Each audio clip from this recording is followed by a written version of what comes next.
Les femmes en Chine deviennent une partie importante du marché automobile du pays. On compte désormais 123 millions de femmes qui détiennent un permis de conduire dans le pays. C'est 30% de l'ensemble des détenteurs de permis et une croissance de 50% par rapport à 5 ans plus tôt. Et les entreprises automobiles répondent à ce marché grandissant en sortant plus de véhicules adaptés aux femmes. Cadillac est l'une d'entre elles et son véhicule, le XT4 SUV, est le modèle le plus populaire auprès des clientes. La voiture possède plusieurs fonctions pratiques pour les conductrices, dont des miroirs frontaux avec des lumières douces, des boîtes de rangement plus grandes pour des lunettes de soleil plus grandes.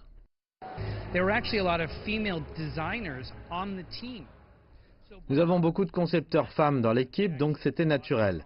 Elles mettent beaucoup d'elles-mêmes dans les voitures en ce qui concerne l'aménagement de l'espace, en termes de couleurs, de matériaux utilisés dans le véhicule, d'espace de rangement et probablement le plus important pour les femmes, les dispositifs de sécurité. D'autres marques font la même chose en ajoutant des sangles pour réhausseurs et en ajoutant de l'espace pour les jambes. Les cadres supérieurs chez Daimler estiment qu'en Chine, 80 à 90% des décisions d'achat de véhicules sont influencées par l'opinion d'une femme. Alors que cherchent les clientes quand elles achètent une voiture? Je vais m'adresser à la marque, à ses fonctionnalités et je vais penser à ce dont ma famille a besoin. Je fais mes recherches, je compare les marques et enfin je prends ma décision.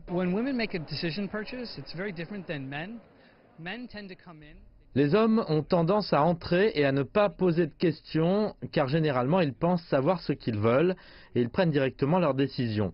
Alors que les femmes, quand elles viennent et prennent une décision, elles aiment poser beaucoup de questions et aller dans les détails. Elles ne se fient pas à leurs émotions autant que les hommes et cela peut sembler un peu contre-productif mais c'est vrai, les femmes sont plus réfléchies quand elles prennent une décision. Le pouvoir d'achat grandissant des femmes sur le marché signifie que les marques automobiles prennent les femmes plus au sérieux qu'avant et cela se reflète dans les stratégies de marketing. De plus en plus de marques demandent à des femmes d'être leurs ambassadrices. La Corolla de Toyota travaille avec l'actrice chinoise Gao Yuanyuan, tandis que Jeep s'est associé à Sun Li pour représenter ses voitures. À part les ambassadrices, les entreprises lancent aussi des campagnes destinées spécifiquement aux femmes en s'associant à des marques d'accessoires ou à des femmes leaders d'opinion.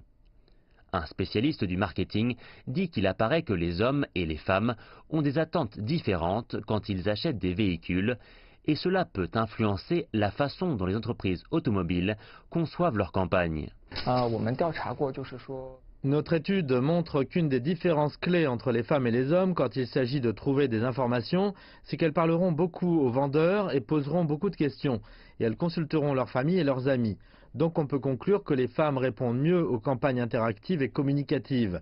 Donc plutôt que de faire des publicités pleines de données et de performances sur route, les entreprises devraient s'intéresser davantage aux communications avec leurs clientes.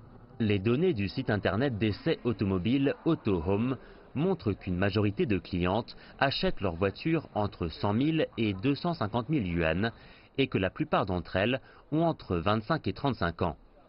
Les modèles les plus populaires chez les femmes sont la berline compacte et le SUV compact.